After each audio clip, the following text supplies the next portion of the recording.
Umaga po mga minamahal kong kapatid. We wish to thank the Lord for His goodness and blessings, for calling us together as a family of faith this 19th Sunday in Ordinary Time. And as we once more gather as a family to thank Him and to bless His goodness.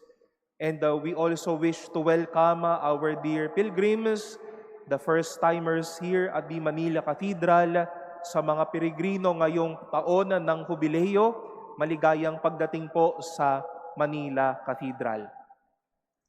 You know, when we were still in the seminary, one of the lessons I will never forget, even now as a priest, will be this call or this virtue we call as responsible freedom.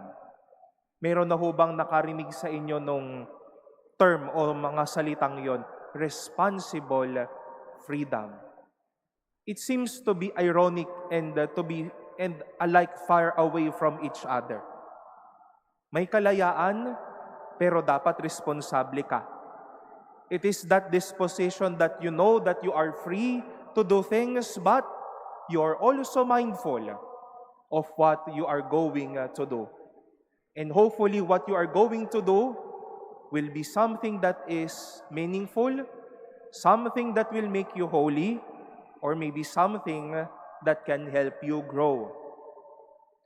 Kunyari po sa buhay namin noon, bakit na-employ itong responsible freedom na ito? Kapag linggo ho ng hapon, mula ho 1:00 hanggang 6:00, meron ho kaming tinatawag na free afternoon. And that's the time where we can go out of the seminary, maybe to eat lunch or merienda with our family, to hang out as classmates, and to buy our errands. So from 1 to 6 p.m., you are given that time. You are free to do what you want to do. So during that moment, bilin mo na ang lahat ng bilin mo, ballpen mo, yung mga toiletries ng kailangan mo, mga errands sa school, food, etc., etc. At kapag within the week, sinabi mo sa formator mo, Father, I wish to go out because I want to buy this and buy that, isa po ang itatanong sa amin ng aming formator, di ba nagkaroon ka ng pre-afternoon? Anong ginawa mo doon sa oras mo noon? Baka nagsayang ka lang ng oras. Study period. At least doon po sa seminaryo, meron po kaming 2 scheduled study periods. 1.5 hours for each, if I'm not mistaken. At madalas, mga seminarista, naging formate, Father, extend po tayo, extend. Ang isa po sa tinatanong namin, anong ginawa mo doon sa 2 oras halos na mayroong kang ginagawa? Natulog ka lang ba? Nangialam ka lang ng buhay ng may buhay habang nag-aaral ng mataimtim yung iba? And maybe for our lives here outside, sa ating mga pang-araw-araw na buhay, 8:00 hanggang 5:00 trabaho. Sa gabi may oras, sige, buong gabi, walang ibang ginawa ang ating mga kamay kundi mag-scroll up, scroll down, tingin dito, tingin dyan. May biyaya ng oras. Alam na ang misa ay 10:00. Merong mula maaga hanggang bago mag 10:00 para mag-prepare. Na late. Ano pong ginawa natin sa mga oras na iyon? Responsible freedom. And today, Jesus taught us this beautiful parable for us to embrace. 2 servants who knew very well that soon their master will come. 2 servants gifted with freedom, but the other one responded with responsibility. But the other one responded with compromise, with not being faithful, with not doing what is right and just. Alam niyang darating ang kanyang bossing. Kaya sa mga panahon na wala ang kanyang pinuno, gagawin niya ang mga bagay na ipinagkatiwala sa kanya. Mga magkaka-plus points, ika nga, para sa kanyang buhay. But the other one that did the otherwise. He knew that his master soon will come. But what he did was to beat the other servants. Eat, drink, be merry. Sabi nga ng mga lengguwahe, nagpakawala ang taong ito. Kaya nung dumating ang kanyang pinuno, nahuli siya at hindi niya nakita at hindi niya nakamit ang kanyang mga biyayang dapat makamtan. Responsible freedom. My dear brothers and sisters, we face this fact that for God's time, soon we will all be called to heaven. Soon we will face our endpoint in life.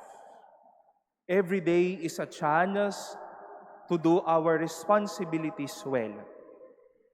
Binigyan tayo ng kalayaan para magsimba, para magtrabaho, para gawin ang ating mga gawain sa lipunan, para magpakabuti, para kumayod, para magbigay ng ating oras at ng lakas sa mga gagawin ho natin. But are we that responsible enough to embrace and do such things? Most especially when the Master is out of our sight. Meron nga po tayong kasabihan, di ba? When the cat is away, the mouse will play. Responsible freedom ho, yung kwento ni Jesus, nakikita ho natin ito sa pang-araw-araw na buhay. No? Walang traffic enforcer. At ang nakalagay, ang speed limit, 60-80.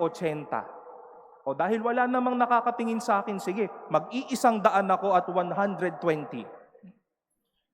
Wala namang huhuli sa akin ng no jaywalking, no crossing.